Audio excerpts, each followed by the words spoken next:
রাজনৈতিক দলগুলোর সাথে বৈঠকের পর অচলাবস্থা আসলে কাটলো কিনা? বিষয়টা হচ্ছে দেখেন যে বাংলাদেশের যে সাধারণ মানুষ থেকে শুরু করে সর্বস্তরের জনগণ যেই একটা আশা নিয়ে আকাঙ্ক্ষা নিয়ে আপনার ডক্টর মোহাম্মদ ইউনূসের সরকারের প্রতি যে আস্থা রেখেছিল, এবং একটা জিনিস দেখবেন যে বাংলাদেশের সমস্ত রাজনৈতিক দল এই ফ্যাসিস্ট যে রিজিম, সেই ফ্যাসিস্ট এই যে হাসিনা সরকারের যারা সহযোগী ছিল তার বাইরের যতগুলো পার্টি ছিল সকলে ঐক্যবদ্ধভাবে আপনার এই ডক্টর ইউনূসের সরকারকে দ্ব্যর্থহীনভাবে আপনার সমর্থন করেছিল। কিন্তু পরবর্তীতে আপনার দেখা যাচ্ছে যে এই সরকারের ভিতরে আপনার নানান ধরনের আপনার এলিমেন্টগুলো এমনভাবে ঢুকে এমন এমন কথা বলছে, এমন এমন কাজ করছে যেটা সাধারণ মানুষ খুব ভালোভাবে ভালো চোখে আর কি দেখছে না। এই সরকার 9 মাস মনে করেন অতিক্রম করে গেছে, কিন্তু আমার কাছে মনে হচ্ছে যে এরা রাজনীতিবিদদেরকে মাইনাস করে একটা বিরাজনীতিকরণ করার একটা প্রক্রিয়ার দিকে ধাবিত হচ্ছে। আর হচ্ছে যে আপনার এই তত্ত্বাবধায়ক সরকারের ভিতরে যারা আছে তাদের ভিতরে দেখা যাচ্ছে যে কি যারা এই বিগত দিনের যতগুলো বাংলাদেশের আপনার যত আন্দোলন যত বলেন সব প্রত্যেকটা আন্দোলনের সাথে আপনার আমাদের ইয়াং নতুন যে নেতৃত্ব, তরুণ নেতৃত্ব, ছাত্র ভাই বোনেরা সবসময় আন্দোলনে আপনার নেতৃত্ব দিয়েছে। কিন্তু এই 24-এর আন্দোলনের ফসল এমন একটি সরকার গঠিত হয়েছে যেখানে ছাত্রদের এখানে প্রতিনিধিত্ব আছে। তো এখন এই প্রতিনিধিত্ব আপনার থাকার কারণে যেটা হয়েছে সেটা একদিকে সরকার ডক্টর ইউনূস যেটা করছেন যে আন্দোলনকারীদের ভিতরে সরকারের ভিতরে একটা অংশ রেখেছেন, বাইরে একটা স্ট্রাইকিং ফোর্স রেখেছেন। তখন দেখা যাচ্ছে কি যে ওদের যখন ডক্টর ইউনূস সরকারের সুবিধা হয় তখন এই সুবিধা মতো অনুযায়ী আপনার এই যে স্ট্রাইকিং ফোর্সে যারা আছে তাদেরকে আপনার দিয়ে কাজ করিয়ে তারা তাদের স্বার্থে হাসিল করার চেষ্টা করছে। অপরদিকে দেখা যাচ্ছে কি যে আপনার শেখ হাসিনার আমলে যে সমস্ত প্রশাসনে যারা সহযোগী ছিল আপনি সবাইকে আসলে উৎখাত করতে পারবেন না। তো যেহেতু আপনার এই শেখ হাসিনার সময় যারা ওই আপনার ঘাপটি মেরে যারা থেকেছিল তারা বেড়ার অন্তরাল থেকে অনেকভাবে কাজ করছে। যেমন আপনি জানেন যে হাসিনা সরকারের অনেক টাকা মানে তাদের যে অর্থ সেই অর্থগুলো আপনার এই যে লগ্নি করছে যে কিভাবে এই সরকারকে আপনার অস্থিতিশীল করা যায়।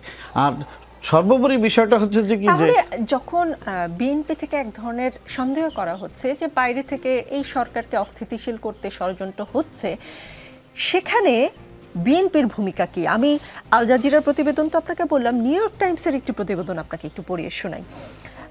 সেখানে নিউ ইয়র্ক টাইমসের এই প্রতিবেদনটি যেটি বলছে, বাংলা করা হয়েছে, আন্তর্জাতিকভাবে সম্মানিত মোহাম্মদ ইউনূসকে সুষ্ঠু নির্বাচন না হওয়া পর্যন্ত সবকিছু গুছিয়ে নেওয়ার ক্ষেত্রে বাংলাদেশের সেরা সম্ভাবনা হিসেবে দেখা হচ্ছিল। কিন্তু তার সহযোগীরা বলছেন বর্তমানে দেশের সবচেয়ে বড় রাজনৈতিক দল ও সেনাবাহিনীর মধ্যে বিকাশমান ঐক্যের কারণে তিনি বাধাগ্রস্ত অনুভব করছেন। এই ঐক্য তার নীতিগুলোর সমালোচনা করছে এবং বলছে তিনি নির্বাচনের পরিকল্পনায় অত্যন্ত ধীর গতিতে এগোচ্ছেন।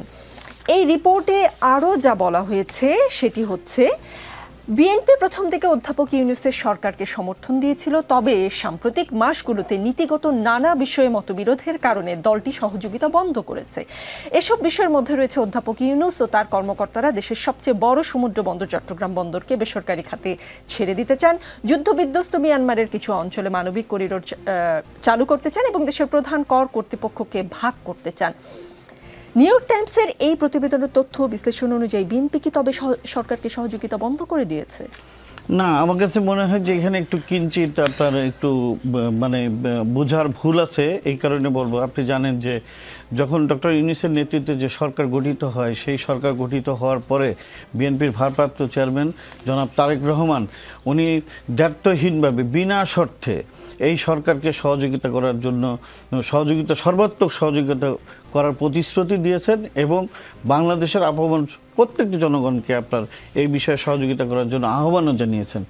এবং ডক্টর ইউনূসের সরকারকে এখনও মানে আমাদের নেতা আমাদের দল মনে করেন আপনার এই সরকারকে সহযোগিতা করতে চায়, কিন্তু সহযোগিতারও তো একটা লিমিট আছে, সব কিছুর একটা ইয়ে আছে। যেমন হচ্ছে যে কি এই সরকার কোনো নির্বাচিত সরকার নয়, এই সরকার কোনো রাজনৈতিক সরকার নয়, এই সরকারের জনগণের ম্যান্ডেট নেওয়া নাই যে আপনার যারা রাজনীতি করবে তারাই তো সরকার গঠন করবে, মানে নির্বাচন করবে, জনগণের কাছে যাবে, ভোট দিয়ে সরকার গঠন করবে।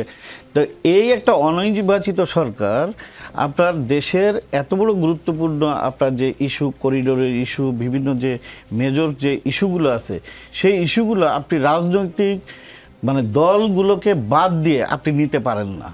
তার মানে হচ্ছে যে কি, যদি রাজনৈতিক দলগুলোর মানে সাথে আপনি যদি আলাপ আলোচনা করে না যদি ডিসিশন যদি দেন, তাহলে তো আপনার সন্দেহের উদ্রেক হয়।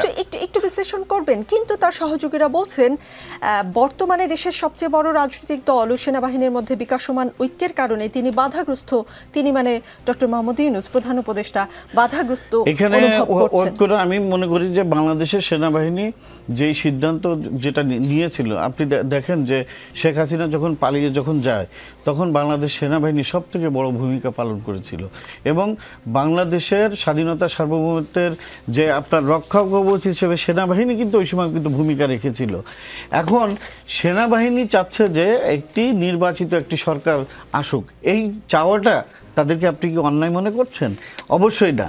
আর হচ্ছে যে কি, যে একটি অনির্বাচিত, আমরা সর্বসম্মতিক্রমে একটা সরকার আপনার এখানে গঠন করা হয়েছে, কিন্তু এখানে অনির্বাচিত একটি সরকার, এরা যতক্ষণ ইচ্ছা ততক্ষণ তো থাকতে পারে না। আমরা তো ডক্টর ইউনূসকে বলি নাই যে আপনি অনন্তকাল ধরে আপনি ক্ষমতায় থাকার জন্য ইয়ে করেন। আর জুলাইয়ের যে আন্দোলন হয়েছে, সেই আন্দোলনে তো মনে করেন আপনার এই যে যারা উপদেষ্টা পরিষদ যারা আছেন, তাদের প্রতি মানুষ আস্থা রেখেছিল কিসের জন্য? যে আস্থা এই কারণে রেখেছিল যে বাংলাদেশে একটি সুষ্ঠু নির্বাচন হবে, নির্বাচনের মাধ্যমে বাংলাদেশে একটি গণতন্ত্র প্রতিষ্ঠিত হবে এবং গণতান্ত্রিক একটি সরকার প্রতিষ্ঠিত হবে। উত্তর পরিষ্কার।